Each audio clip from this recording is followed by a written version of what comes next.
Hello everyone, my name is Kanika. Welcome back to Speducation. So आज का हमारा topic है हियरिंग असेसमेंट। आज हम पढ़ेंगे अबाउट हियरिंग टेस्ट्स, कैसे ये टेस्ट किए जाते हैं, क्यों करते हैं हियरिंग टेस्ट। हमारे हियरिंग को इवैल्यूएट करने के लिए कि किसी को कोई हियरिंग प्रॉब्लम तो नहीं है, और अगर है तो वो ईयर के किस पार्ट में है, राइट। तो देयर आर 6 सिंपल स्टेप्स जो मैं आज आपको बताऊंगी इस वीडियो में। First is hearing history.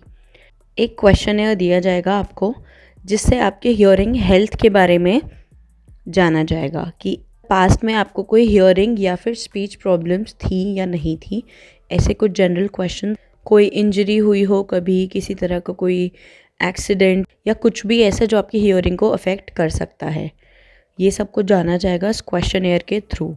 Then the step 2 is visual examination of the external ear kanal.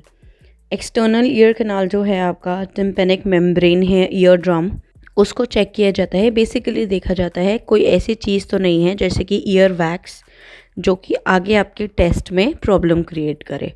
And ये स्टेप करने के बाद हम बढ़ते हैं अपने स्टेप 3 पर, जो है middle ear check. Impedance analysis is done basically हमारे मिडल ईयर को चेक करने के लिए कि हमारा मिडल ईयर कितने अच्छे से काम कर रहा है। हमारा जो ऑडियोलॉजिस्ट है वो एक प्रोब की मदद से मेजर करेंगे और वेरीफाई करेंगे मूवमेंट्स को, movement of the ear drum, ossicles and the acoustic reflex. Then after the completion of step 3, step 4 है हमारा sound detection. You are made to sit in a sound proof room, जिसमें different types के sounds आपको सुनाए जाते हैं। The sounds may be too high or too low or very sharp or may be the quietest sounds.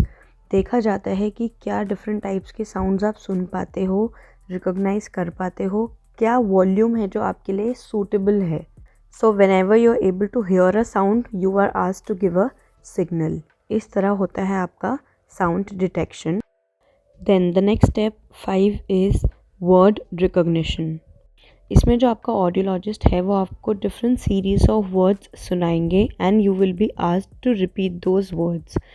Speech audiometry बोलते हैं इसको। देखा जाता है कि डिफरेंट वर्ड्स आप रिकॉग्नाइज कर पाते हो या नहीं। It is done basically to assess your ability to understand the clarity of words at a comfortable volume. Comfortable volume पे आप वर्ड्स को क्लियरली समझ पाते हो या नहीं, and what is your lowest level of hearing. मतलब आप कोई भी वर्ड या कोई भी साउंड मिनिमम किस वॉल्यूम पे सुन सकते हो। Then the next and the last step is results and recommendation. जो आपके ऑडियोलॉजिस्ट हैं वो आपको आपके रिजल्ट्स बताएंगे and he or she will connect them to the problems जो आपने उनको शुरू में बताई थी, and based on those results वो आपको सजेस्ट करेंगे various solutions, such as if you need to see a doctor, कि आपको कोई मेडिकल इशू है जिसके लिए आपको डॉक्टर से अपॉइंटमेंट लेने की ज़रूरत है, या फिर audio prosthesis will be recommended अगर आपका हियरिंग लॉस जो है वो इरिवर्सिबल है। सो या these are the 6 steps of a hearing assessment, and this is it for this video. I will see you in my next one. Bye.